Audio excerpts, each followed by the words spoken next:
Hi, I'm Erik Fairbairn, founder and CEO of PodPoint. And now we're going to take some questions from the EV drivers of the future. Let's get on to the first one.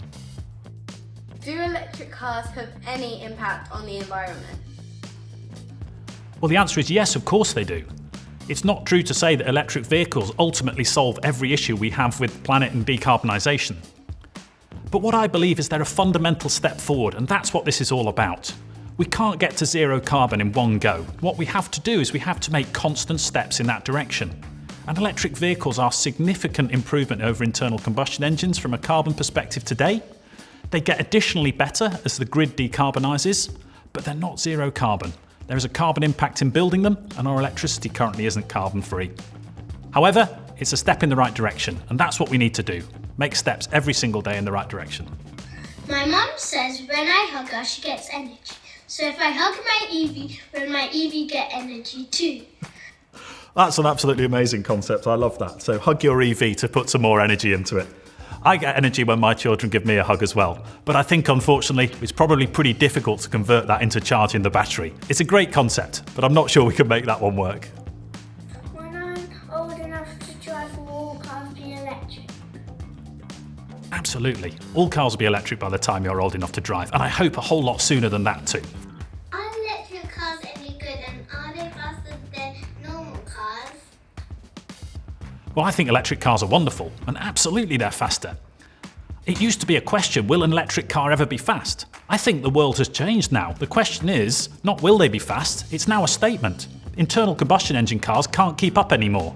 All the fastest 0 to 60 times currently are held by electric vehicles, and that ain't changing. They're significantly faster, and I think more fun too. Do you have a kid department in your company? We don't have a kid department at PodPoint, but I certainly have a kid department at home. And they make sure that I'm doing all of the right things by the environment. The next generation really are the people who are impacted by what's going on environmentally. So my children and all the other children in the country, they really are an important stakeholder as we think about making travel not damage the earth. What is electricity, and why is it better than dinosaur juice? Well, I love the fact that dinosaur juice got into this question, but what is electricity and why is it better? Well, electricity is just a form of energy.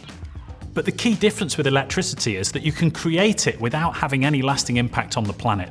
We don't have to burn the world's natural resources. With electricity, we can create it from renewables, from the sun and from the wind. And by doing that, we get energy without any negative parts to the planet. How did you think of the name PodPoint? So the name PodPoint originally was envisaged as Power On Demand Point, but quickly we realised that was a little bit too engineering-y, and we just turned it back to PodPoint. Is there enough electricity? Is there enough electricity? Well, the answer is a little bit complex to this one. If we all plug our cars in at 6:30 at night, the answer is no, there's not enough electricity. But if instead we build smart charging points, and we make those charging points choose when they charge across the 24 hours of the day, then we have enough electricity in the UK today to allow all of us to drive electric vehicles. Do you like cars or bikes? Oh, now there's a really difficult one. I'm really split on this thing. The two things I love in life are electric cars and my bike. So I'm not really sure how I can choose between them. It's like asking me to choose between my children. I just can't do it. What was the first car you would get on an electric one or not? So my first car was a second-hand Rover Metro. Back when I first started to drive, electric cars didn't exist. Electric cars only really started to happen in sort of 2009, 2010. But what I'm really pleased to say is all the people asking these questions, I really think the electric car will be their first car. And will you be planning to make flying chargers for flying cars? Now we're just beginning to see lithium-ion battery technology get to the point where flying cars are beginning to happen. But I think we're a little way off those being mass market. PodPoint is about putting charging out for the majority of people, and I think we've got a little way until we've got flying cars out there with most people. So it's something we should keep an eye on, but we're not quite there yet.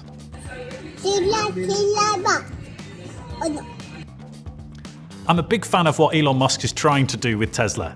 I think he's had a major impact in moving us all to electrification.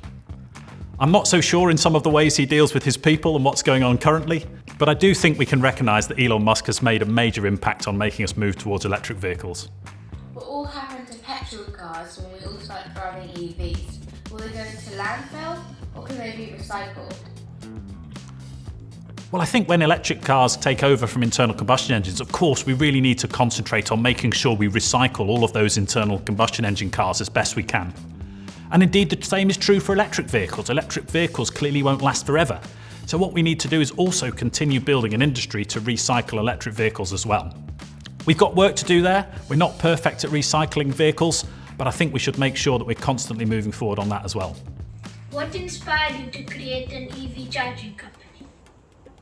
To me, it was all about the vision that we want to make travel not damage the Earth. I really think we all like to travel as humans, but what we've got to do is make sure we do that without leaving a significant imprint on the planet.